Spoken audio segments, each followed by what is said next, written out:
warahmatullahi wabarakatuh. Ibu.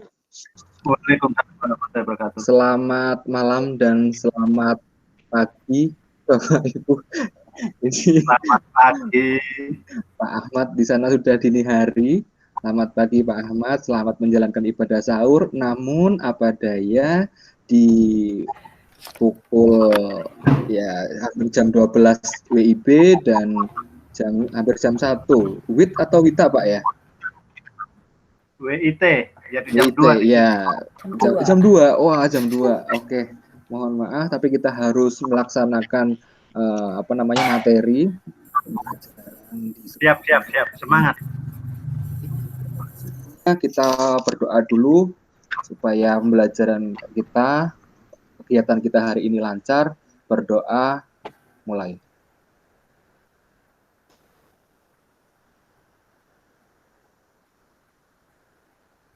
Selesai. Oke, semoga kegiatan kita lancar.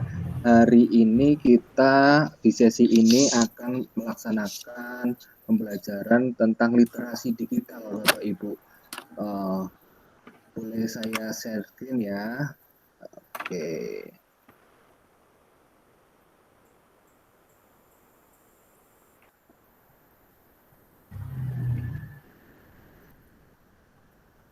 Sudah di layar kaca Bapak Ibu? Di monitornya? Oke. Siap. TIK dalam bidang pendidikan. Saya buat sedemikian rupa literasi digital ini dengan judul yang lain, TIK dalam bidang pendidikan, agar lebih mudah ini Bapak Ibu. Susun di Salatiga, Mei 2021. Oke. Ditujukan sebagai dasar atau pengenalan dini platform teknologi sekolah penggerak dan dengan maksud agar peserta atau calon pengguna platform teknologi sekolah penggerak mendapatkan pengetahuan mengenai keterampilan dasar dalam menggunakan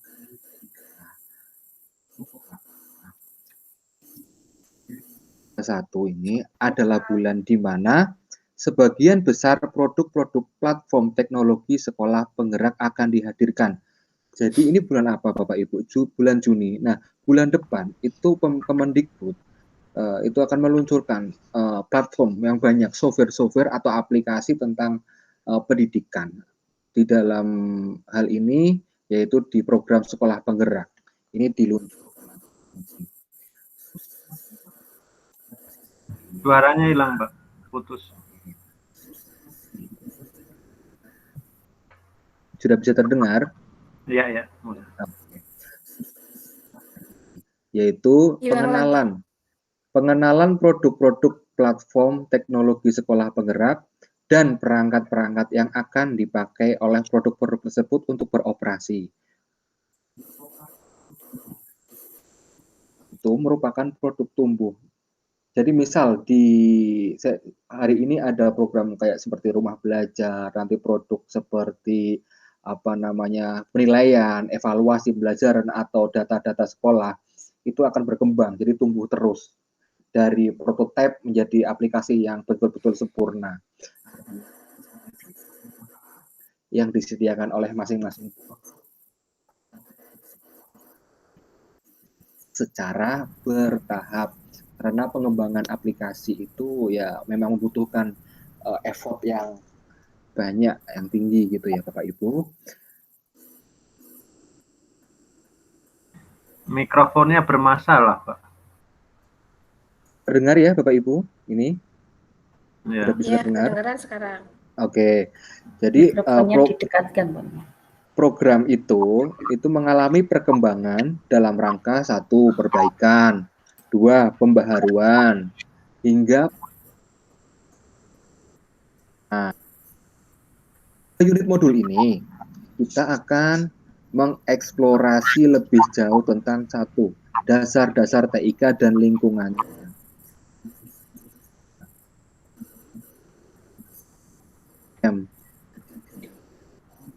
Perangkat TIK. 4.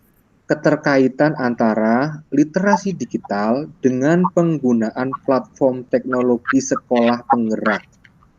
Gambaran dan manfaat dari produk-produk platform teknologi digital.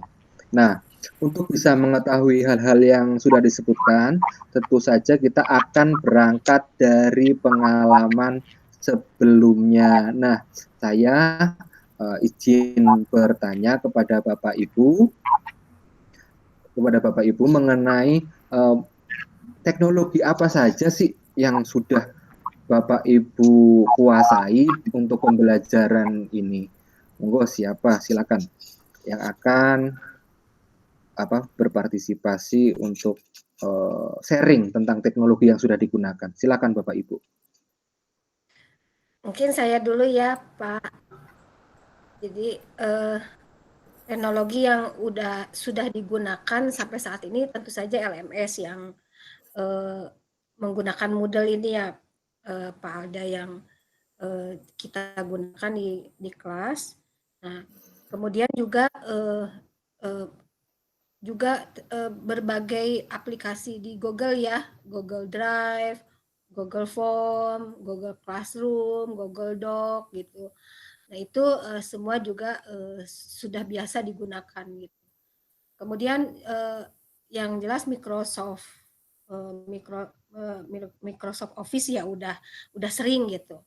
Ini sering juga digunakan. Nah, sekarang berkembang juga ke aplikasi-aplikasi lainnya yang seperti untuk editing film ya, seperti Filmora gitu, Camtasia, Ulet gitu. Nah, itu juga sekarang berkembang gitu.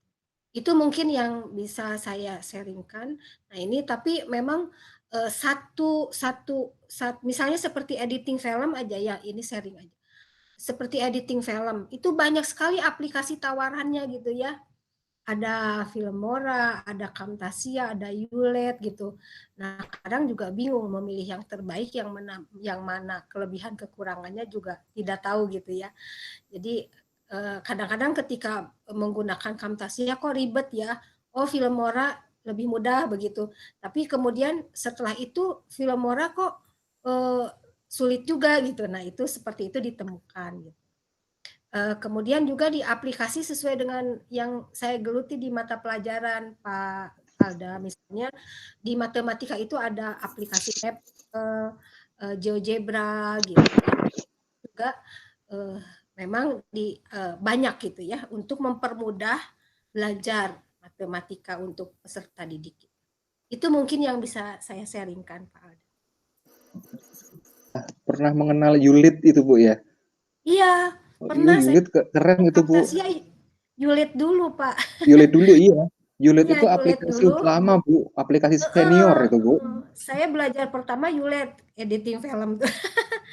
Keren Bu, keren. Wah, Ibu berarti punya pengalaman yang ini. Ini Pak Ahmad silakan, atau Bu Eni.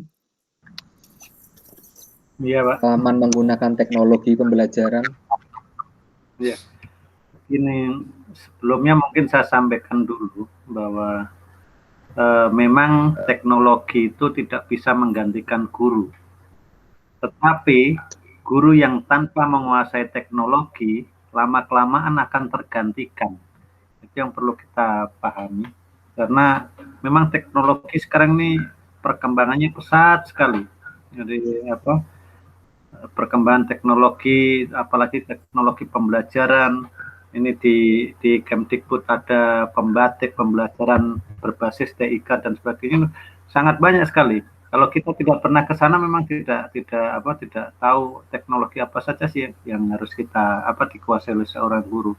Tapi kadang-kala kita harus mengambil hal positif dari COVID-19 ini. Jadi hal positifnya dengan COVID-19, mau tidak mau guru pendidik itu harus belajar banyak tentang teknologi. Jadi entah apapun yang bisa kita gunakan, makanya kita bisa mengenal Zoom, kita bisa mengenal Google Meet dan sebagainya, itu adalah dampak dari COVID-19. untuk guru-guru kami yang ada di teman-teman yang ada di Tidore ini, alhamdulillah ya, yang tadinya belum menguasai, cuma taunya WhatsApp ke sana, visinya lewat WhatsApp, sekarang karena ada perkembangan dan tuntutan yang harus dilaksanakan, akhirnya mereka sudah belajar bagaimana Google Meet, bagaimana Zoom, bagaimana Microsoft Teams dan sebagainya. Alhamdulillah sekarang teman-teman sudah banyak yang menguasainya. Saya kira itu gambaran tentang teknologi yang ada terutama di daerah saya, di daerah kami di Kota Tidore Kepulauan ini. Satu kali nanti Pak Alda bisa hadir di kota kecil yang ada di Provinsi Maluku Utara ini. Ya, makasih Pak Alda. Mungkin bisa sampai ke sana, Pak. Tentang pengalaman pelajaran. Saya ya, oke. Yang kalau saya sebagai guru ini mengenai pembelajaran pemanfaatan TIK, saya maksimalkan ketika memberikan contoh gerak ke anak. Nah, ini sangat saya butuhkan karena terus terang saya sebagai guru olahraga sempat bingung sejak awal pandemi ini anak-anak ini nanti penilaiannya bagaimana, apa hanya diberi soal saja kan gitu, nggak mungkin ya. Akhirnya setelah melihat juga guru kelas yang lain dan beradaptasi ya dengan pandemi ini, jadi mau tidak mau kita harus mencari aplikasi video editing yang saya pikir yang istilahnya tanda kutip gratis gitu ya, pertamanya kan gitu. Tapi setelah itu saya install semua di HP. Kok kenapa saya banyak sekali install video editing, padahal saya cukup butuh satu aja kan gitu. Mau nggak mau, akhirnya saya nggak nyari versi gratis yang berbayar, saya coba gitu. Tapi lama-kelamaan di HP kok susah juga, akhirnya saya pindah ke laptop. Nah dari situ ya kebetulan juga suami ini kan guru TIK, walaupun gitu tapi dikatakan mendukung, Bu ya. Iya, alhamdulillah ya. Tapi di samping gitu ya, saya mungkin merasa karena ada penolong, maksudnya di samping saya ini ada guru TIK. Jadi saya terkesan santai dalam menghadapi teknologi nih Pak Alda dan Bapak Ibu. Jadi saya nggak terlalu ngoyo untuk mencari hal baru karena ketika ada problem atau apa saya tinggal suami ada di samping gitu. Saya untuk mencari apa yang bagus untuk yang di laptop video editing. Saya cari pertamanya memang disarankan Filmora dari teman sesama PJOK itu. Oke. Saya lihat di YouTube-nya bagus sekali apa ternyata Filmora. Terus saya diskusi sama suami ternyata itu sangat berat kalau misalnya di laptop. Filmora itu bagus memang, tapi ya, itu kalau di PC. Nah, kalau saya mau untuk jangka panjang nggak apa-apa, tapi berat nanti laptopnya karena nanti banyak sekali nanti video yang tersimpan. Akhirnya dicarikan alternatif yang bisa saya gunakan dengan mudah dan tentunya tidak menguras banyak memori ya. Jadi saya pakai yang VideoPad itu ya. Dan itu 11-12 dengan KineMaster dan SnapTube yang dulu yang saya install itu. Akhirnya ya dari situ kita semua belajar. Tentunya tidak hanya saya, yang di Malang juga berlomba-lomba. Sesama guru olahraga berlomba-lomba memberikan video yang terbaik di YouTube. Kita saling bersaing di sini. Kayak gitu. Dan tentu saja tidak hanya mengandalkan video, tapi tentu juga kita harus komunikasi dua arah dengan murid. Tentunya dengan Google Classroom. Nah, di situ kan bisa menyimpan beberapa tugas dan selama 1 tahun ini sekolah saya sudah menggunakan Google Classroom. Jadi semua rekaman anak-anak baik yang pindah, mutasi atau akunnya ganti dan akun double itu semua ada di Classroom. Pada saat awal pandemi, kita hanya memanfaatkan fitur WA. Ternyata kelemahannya yaitu HP-nya sering hang, banyak yang kirim di WA. Pada saat tahun ajaran baru, mulai Juli tahun kemarin, kita sudah menemukan fitur baru ya, Classroom itu. Nah, dari situ saya tahu, oh ternyata memang ada kelas dunia maya, itu hal baru yang saya rasakan. Dan setelah ngobrol juga sama suami, ternyata kelas maya ini banyak sekali ternyata. Saya seakan kayak katak dalam tempurung. Ternyata banyak sekali dan saya sempat minder gitu sama suami saya gitu. Ternyata Classroom itu tidak hanya Classroom saja, tapi banyak sekali kelas-kelas Banyak dunia sekali. maya. Dan salah satunya ya dari Kemdikbud itu ya, rumah belajar memfasilitasi. Dan baru-baru ini saya ikut pelatihan tentang G Suite. Ya, Dan G Suite. ternyata Google banyak sekali variasi dan belum saya kuasai sepenuhnya. Ternyata masih ada hal yang harus memang kita asah untuk mengembangkan skill kita mengenai TIK. Dari dapat pengalaman pelatihan tentang Google Suite itu, saya semakin terpacu itu. Oh ternyata, dan saya nggak boleh kalah ini sama suami saya. Gitu. Harus Bu, harus semangat Bu, belajar terus. Oh ya, tadi saya bilang ke Pak Ahmad, ini saya baru kali ini menjadi narasumber di Google Meet ini, gimana? Tapi ya dari situ saya dapat pengalaman bahwa kita sebagai pendidik tidak hanya terpaku pada bacaan atau hanya terpaku pada siswa yang harus nantinya seperti ini. Padahal kita sendiri juga harus berubah, bahwa kita harus mengikuti perkembangan zaman. Tentunya salah satunya dengan menguasai TIK. Itu aja Pak Alda. Terima kasih. Oke, terima kasih Bu Eni, Pak Ahmad, Bu Atia. Pak Alda. Ya. Ya. Padahal biasanya begini Pak Alda. Kalau guru PJOK itu biasanya saya kan tidak ngajar di kelas dan sebagainya. Untuk belajar TIK kadangkala itu macam males lah bagaimana gitu. Tapi ini Ibu Eni luar biasa ini. Kebetulan Pak, di sekolah saya ada CPNS baru. Itu juga muda dan semangatnya bagus, luar biasa. Jadi itu juga tantangan buat saya. Jangan sampai saya istilahnya, saya kan bisa dikatakan senior di situ sama beliaunya juga. Wah, ini jangan sampai saya kalah dengan junior saya ini kan gitu. Itu salah satu mengapa saya tertantang gitu, Pak. Oke, Bu Eni, Pak Ahmad, dan Bu Atia. Jadi banyak ya teknologi yang bisa kita manfaatkan untuk pembelajaran. Namun teknologi atau aplikasi-aplikasi tersebut itu menggunakan gadget ya, kita menggunakan device, laptop atau HP. Nah, suara hilang Pak. Ya, halo, sudah. Juga harus mengenal perangkat kita, HP kita seperti apa, spesifikasi seperti apa, laptop kita spesifikasi seperti apa. Itu yang tidak diperhitungkan, Pak. Iya, jangan-jangan mau nginstal aplikasi A nanti nggak support HP-nya, Pak. Gitu kan, Pak ya? Banyak seperti itu, Pak. Betul, Pak. Akan mempresentasikan beberapa materi yang ada di modul guru penggerak ini, sekolah penggerak. Nah, oke, izinkan saya present.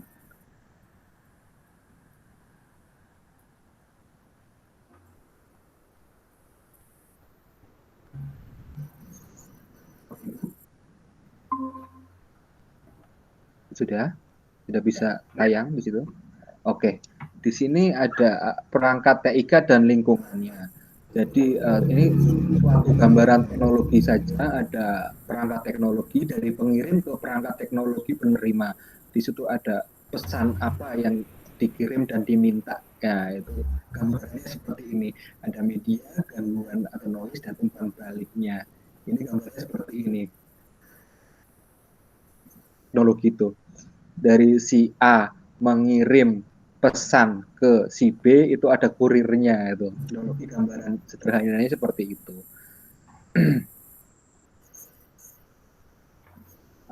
Tentunya ada unsur pengirim dan penerimanya. Bahas ini terlalu panjang, kita akan bahas di sesi yang selanjutnya. Banyak waktunya. Kemudian kita langsung skip ke ini, ada tips-tips Pak, tips-tips cara mengatasi gangguan. yaitu gangguan yang dapat kita kendalikan memiliki cara yang berbeda-beda, Pak, tergantung tingkat dan jenis gangguannya.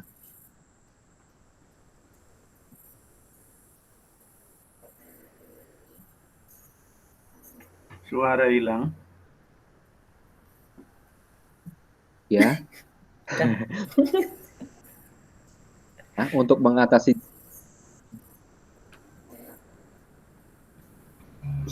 restart, Pak, merestart, kita menghidupkan ulang perangkat kita, entah itu HP atau laptop, gitu. Itu yang paling mudah. Kalau reset,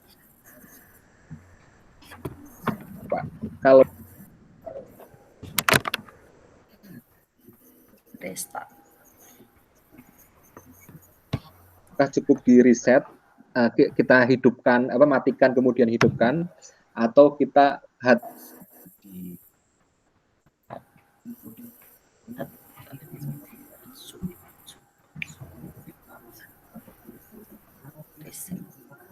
Suaranya hilang, Pak Alda. gunakan pada platform teknologi.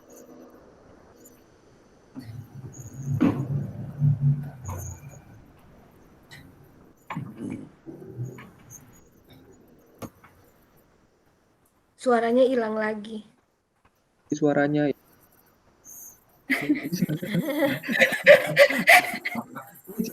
mungkin ya.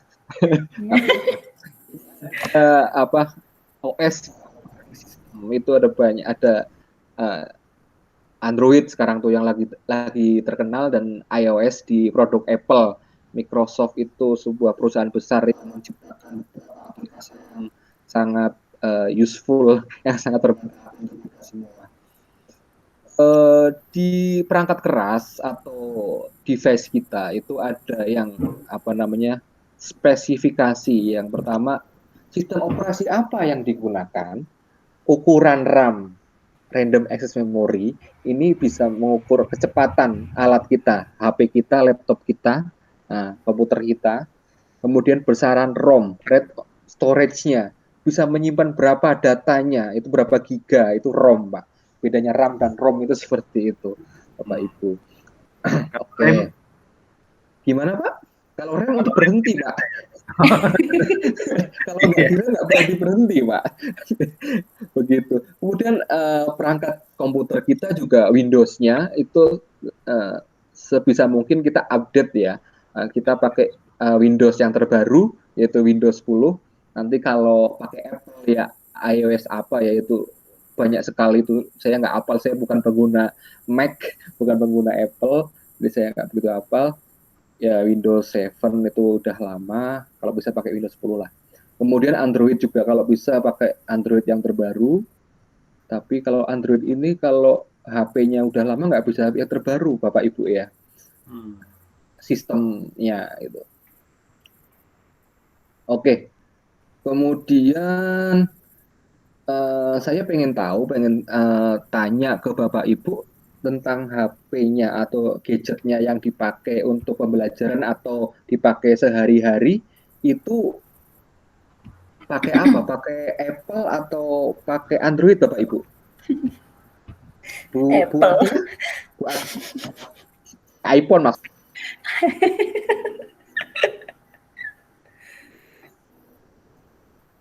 Hilang suara.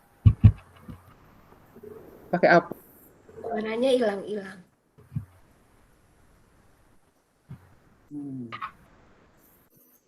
Enggak dengar. Sudah bisa terdengar? Ya, kadang muncul, kadang ada gitu. Muncul tenggelam, Pak Yalda. Tenggelam. Oke. Bu Atia pakai HP apa, Bu Atia? Saya pakai HP Asus. Asus. Oke. Ya, Asus. Android, Bu ya, berarti ya? Ya, Android. Itu RAM-nya berapa, Bu? RAM-nya berapa, Bu? RAM-nya itu bentar.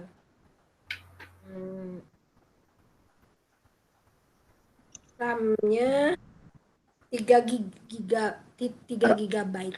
Oke, siap. Terima kasih Bu Atia. Ini udah cukup, Pak Bu. HP saya juga 3 GB. RAM-nya. Kemudian kalau Pak Anu, Ya, kalau saya pakai Android 6.0. Android 6 itu namanya apa ya? Lupa. Marshmallow. Oh, Marshmallow ya. Marshmallow. Marshmallow. Dulu sempat apal Pak nama-nama Android saya. Mungkin penjual ya. Bukan, apa Jelly Bean, Marshmallow. Terus dulu tuh Eclair itu 2.1 tuh Eclair atau apa itu zaman dulu banget. Sekarang udah banyak ya Jelly Bean gitu. Kemudian Bu Eni Nggak dengar Windows berapa Bu? Pakai Mac? laptopnya. Iya, laptop. Enggak, Pak. Saya itu simple. Saya nggak mau yang ribet-ribet. Kalau saya lihat Windows 10 itu pusing. Jadi saya tetap minta ke suami untuk Windows 7 aja. Simple loh, Pak, kalau saya itu. Pokoknya yang penting bisa ngetik, bisa upload video atau editing itu mudah. Kalau Windows 7 itu kadang saya pusing sendiri, Pak. Apalagi kalau pakai yang Mac ya. Pusing tambahan. Kalau HP Iya. saya pakai Oppo A9 2020. RAM-nya udah 8. Oh, 8 Iya. giga udah cepet itu. Iyalah, ini nggak sengaja ini Pak. Ini kan belinya sebelum pandemi ya. Setahun sebelum pandemi. Lah, ketika pandemi ini saya nggak nyangka ya bisa kok tetap teman-teman masih sudah hang gini, saya kok lancar-lancar gitu ya. Saya iseng, loh ya kenapa ya kok punya teman-teman tuh hang semua. Lancar nih HP sampean itu, HP-nya punya sampean itu RAM-nya udah paling besar itu. Saya nggak tahu RAM itu apa. Apa RAM itu? Lah terus berarti artinya apa? Ya berarti ya punyanya sampean itu HP saya itu yang paling cowok pecuangi dewe, sampeanku wis hebat sudah punya canggih sebelum pandemi, sekarang bermanfaat pada saat pandemi. Padahal orangnya lemot. Nah, tapi enak ya jadi Bu Eni ya. Jadi nggak mau ribet masalah teknologi, yang ribet suami, gitu ya Bu Eni. Iya itu Bu Eni. Bapak Ibu, jadi kalau saya stop sharing dulu sebentar.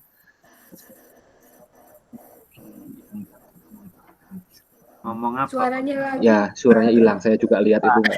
Ini sudah bisa. Oke. Jadi gini, pertama kita harus menguasai perangkat kita. Entah itu HP kita atau laptop kita harus benar-benar mengenal perangkat kita dan bisa mengoperasikannya full di kendali kita. Kedua, kita juga harus bisa mengetahui aplikasi apa saja yang kira-kira itu membantu kita di dalam pembelajaran.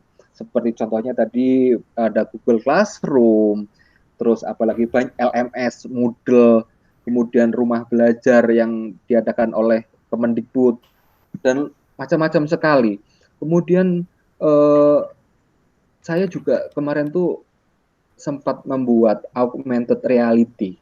Kalau Bapak Ibu pernah dengar, Pak Ahmad mungkin pernah dengar AR, teknologi AR, augmented reality. Nanti Bapak Ibu bisa searching di Google atau di YouTube, itu bagus.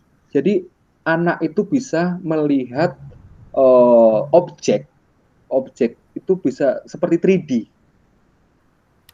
Seperti 3D bisa itu, misalnya kita membuat pola gerak atau orang sedang jalan, itu bisa kayak orang sedang jalan di gadgetnya. Itu bagus. Kemudian kalau Bapak Ibu di matematika, di IPA, semuanya itu bisa memanfaatkan teknologi itu. Dan ini masih jarang digunakan oleh Bapak Ibu guru untuk pembelajaran. Mungkin ini bisa menjadikan Pak Alda? Augmented reality, bahasa saya nggak bisa bahasa Inggris, tapi bahasanya augmented reality. Augmented reality. Oh, yang dibahas tadi siang itu apa? Wah, hilang. Keren untuk pembelajaran. Augmented. Iya.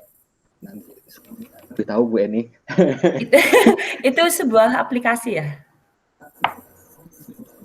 aplikasinya itu banyak, ada Vectar, ada apa, saya pakai Vectar saya mengajar, kadang saya mengajar tuh pakai Samsung Tab. Saya pakai Samsung Tab 10 inci, jadi kalau saya bawa ke lapangan itu enak Bu, Bapak. Bawa ke lapangan pakai tab, kemudian kalau misal ada gerakan-gerakan atau ingin memotivasi anak dengan gerakan atau video-video yang bagus, saya bawa tab itu, saya putarkan, itu anak nonton semua, itu di lapangan bisa itu. Kemudian augmented reality-nya bisa saya jalankan pakai aplikasi itu di lapangan. Jadi anak lebih termotivasi dalam belajarnya di lapangan, seperti itu. Ditulis di chat Pak, augmented apa gitu? Reality. Reality, reality. Reality. Augmented reality. IL. Berarti suaranya hilang Pak. gambar kartun apa? AR teknologi untuk pembelajaran udah itu langsung keluar semua itu Bu. AR teknologi untuk pembelajaran. Oke. Boleh dicoba ini. Ini yang masih otaknya kuat-kuat itu. Yang masih encer. Sama Pak, belajar Pak, bertahap. Yang masih encer boleh belajar terus. Bapak Ibu yang dapat saya sampaikan terkait dengan literasi digital tentang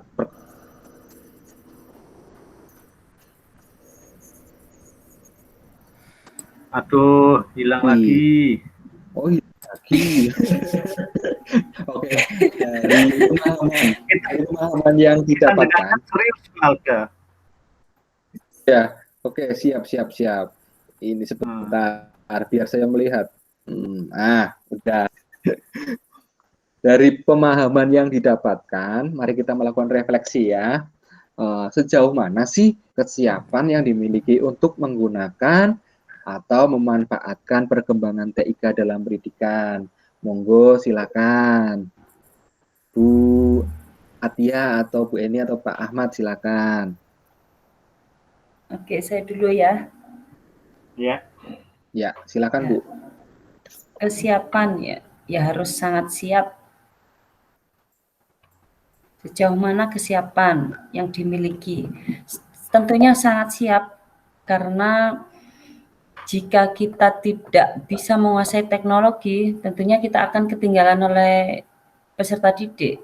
Mereka sudah bisa mengenal aplikasi seperti TikTok atau Instagram. Setiap hari ada murid saya yang live IG. Waduh, gaya sekali itu. Live IG, padahal saya tidak pernah itu. Maksudnya ya jarang lah gitu kan. Tapi murid saya itu live IG. Berarti mereka lebih mengedepankan teknologi daripada bahan literasi bacaan secara buku manual ya. Mereka lebih percaya ke teknologi, literasi digital. Karena itu kita sebagai guru tentu harus sangat siap dengan perkembangan teknologi pada masa sekarang ini. Gitu. Dan kemudian teknologi apa saja yang sudah saya kuasai, insya Allah semuanya sudah dikuasai. Jika ada yang belum saya kuasai, tentunya akan saya tanya ke kanan kiri, ke rekan sesama guru, di mana ada rekan guru yang di sekolah juga jago dalam IT-nya, saya tentu tanya jawab ke beliaunya. Termasuk ini tadi sebelum kita presentasi, saya juga sempat video call sama beliaunya, ini bagaimana pemanfaatan teknologi seperti ini dan lain sebagainya. Dan alhamdulillah sejauh ini lingkungan sangat mendukung untuk memanfaatkan teknologi. Termasuk di Kota Malang, peningkatan teknologi sangat diutamakan dalam perkembangan dunia pendidikan. Gitu Pak Alda. Oke. Dan terutama yang mendukung suami Bu Eni ya. Saya Pak Alda. Oke, silakan Pak Ahmad, silakan. Mungkin agak terbalik dengan Bu Eni ini. Kalau tentang kesiapan sih kita siap sebenarnya. Cuma apa namanya, latar belakang peserta didik orang tua yang ada di sini itu berbeda dengan yang di Jawa tentunya. Sinyal saja ada sekolah yang nyari sinyal itu sampai manjat pohon, itu ada juga. Iya. Atau paling tidak gini Pak, di sekolah itu ada satu titik sinyal. Biasanya ditaruh di situ, ada pakunya, langsung HP itu digantungkan di situ. Jadi kalau sudah bergeser 1 senti, dia sudah tidak bisa mendapatkan sinyal. Itu banyak di sini. Jadi daerah-daerah sini banyak daerah-daerah yang memang lingkungannya tidak memungkinkan untuk kita belajar melalui IT. Sehingga kadang-kala orang tua kalau misalnya mau tatap muka dengan daring misalnya, orang tuanya keberatannya itu tidak punya HP. Karena HP, kenapa tidak punya HP? Karena memang tidak ada sinyal. Jadi akhirnya pembelajaran untuk daringnya setengah mati. Jadi yang pemerintah suruh menggunakan televisi dan sebagainya itu juga sama saja karena tidak ada jaringan-jaringan seperti itu. Kalau perkara kesiapannya, saya yakin di daerah-daerah yang bukan di pinggiran-pinggiran itu, kalau daerah yang sudah perkotaan, insya Allah semuanya sudah siap kesiapannya. Bahkan makanya oleh pemerintah melalui Kemdikbud itu ada disuruh mengisi kesiapan sekolah, kesiapan TIK sekolah, TIK dari sekolah-sekolah itu kira-kira siap tidak untuk pembelajaran misalnya, apalagi nanti di bulan September kalau tidak salah itu ada asesmen nasionalnya, itu kan ditanya kesiapannya juga. Jadi untuk daerah-daerah kota, mungkin di daerah saya yang Tidore yang saya punya ini kan dekat dengan pemancar itu berarti gampang, tapi naik ke 5 meter ke sebelah barat itu sudah gunung. Jadi Tidore itu kalau dibayangkan itu seperti mangkok yang tengkurap, Pak. Oh, iya. Jadi kecil, jadi penduduknya cuma di pinggir. Kalau naik ke atas sedikit itu sudah pegunungan.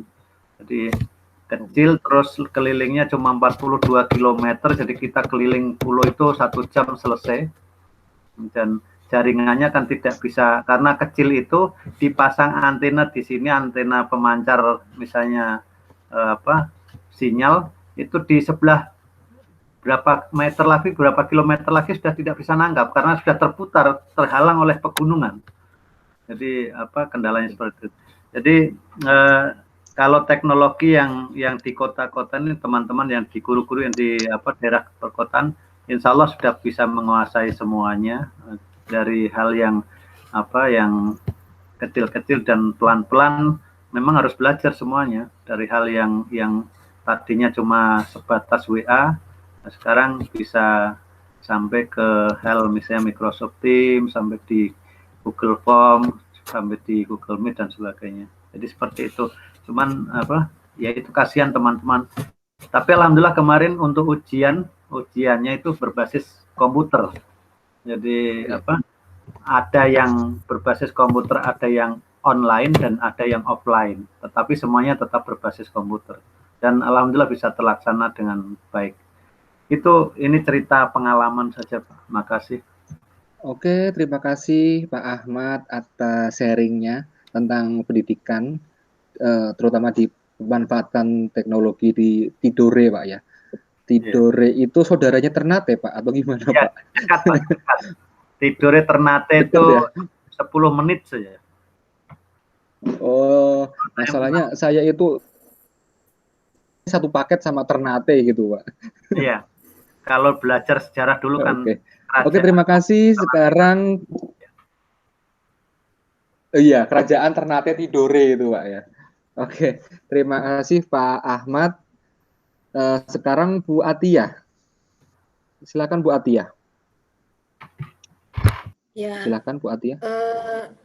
Masalah ini kalau kalau saya sering ke daerah agak dalam itu memang pengetahuan TIK itu walaupun di daerah dengan manfaat COVID ini ya, sebetulnya pengetahuannya lumayan cukup maju kalau siswa-siswi peserta didik kita itu. Jadi cepat walaupun itu di daerah.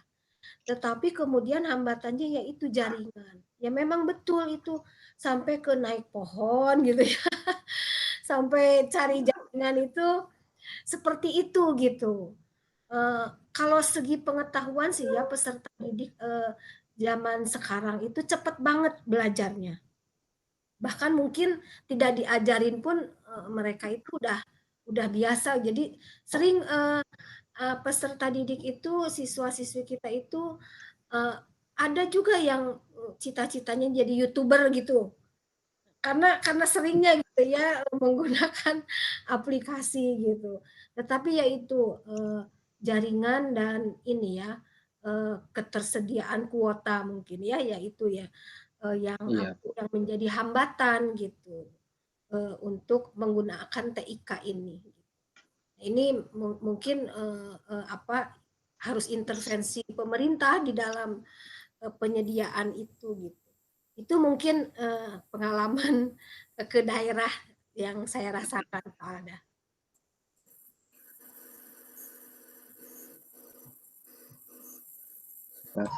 Suara saya belum terdengar. Ya, suaranya hilang, Pak. Oke, terima kasih Bapak Ibu atas tentang pendidikan, pemanfaatan teknologi untuk pendidikan.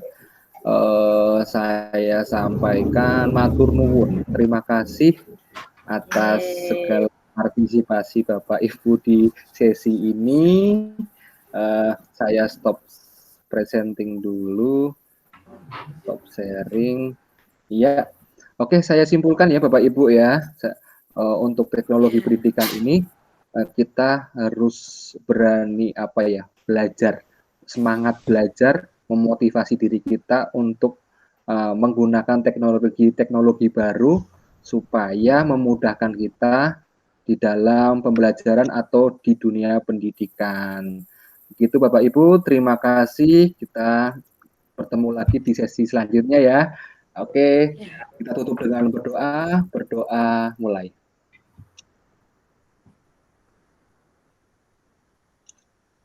Selesai. Terima kasih. Assalamualaikum warahmatullahi wabarakatuh. Waalaikumsalam warahmatullahi. 2:30. Di foto. Sebentar, Dari tadi belum ada foto sama sekali. Foto.